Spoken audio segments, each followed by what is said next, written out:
the distributive property part 2, where we learn how to factor the expression.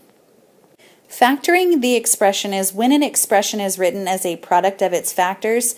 It's basically the opposite of the distributive property. Now hang tight and you'll see what I mean. Let's try it with this problem. Factor the following expression. And you may notice that this expression looks a lot like the end product of what we get when we do a distributive property problem. But now we're taking that end product and we're going to try to work backwards to where we have terms inside of parentheses and a number outside of parentheses. That's what it means to factor an expression. So the first step is to find the largest number or factor that divides evenly into both terms. So I want to know what is the biggest number that can go into 3x? What is the biggest number that can also go into 15? So it needs to be the same number.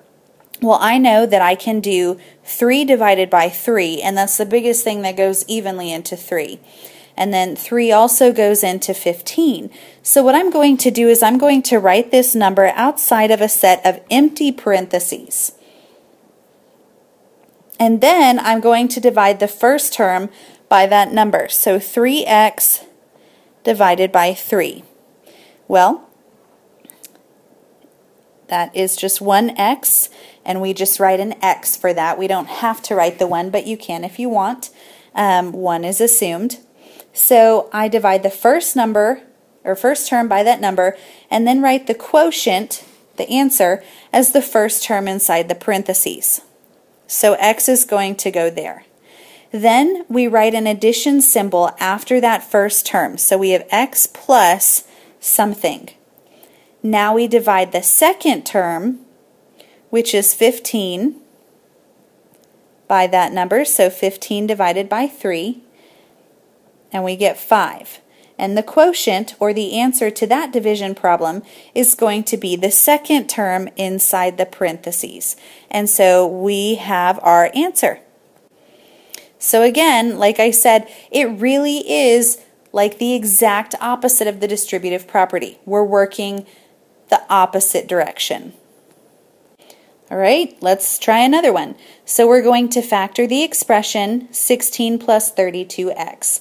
Again, the first step is to find the largest number or factor that divides evenly into both terms. Well, what is the biggest number that can go evenly into both 16 and 32? Well, if you said 16, you're correct. So we're going to write that number outside of an empty set of parentheses because, remember, 16 is the number we are factoring out.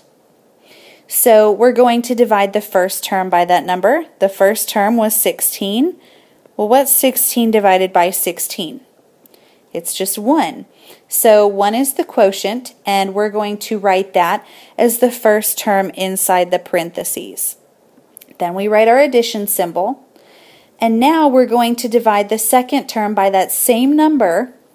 So we have 32x divided by 16.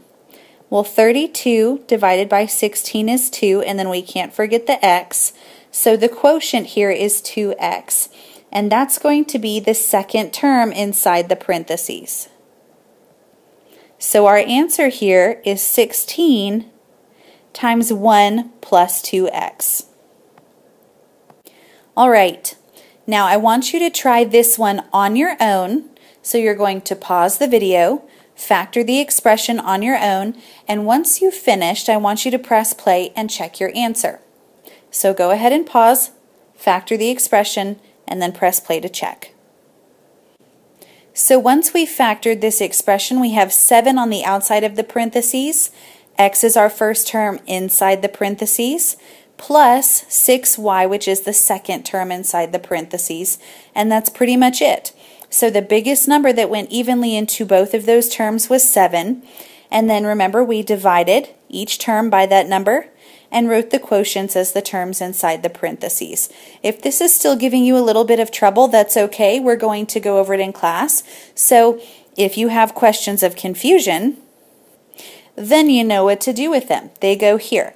Write questions of confusion here, but if you feel like you totally get the stuff in these 2 videos, then maybe you are going to write the problem for your group to solve.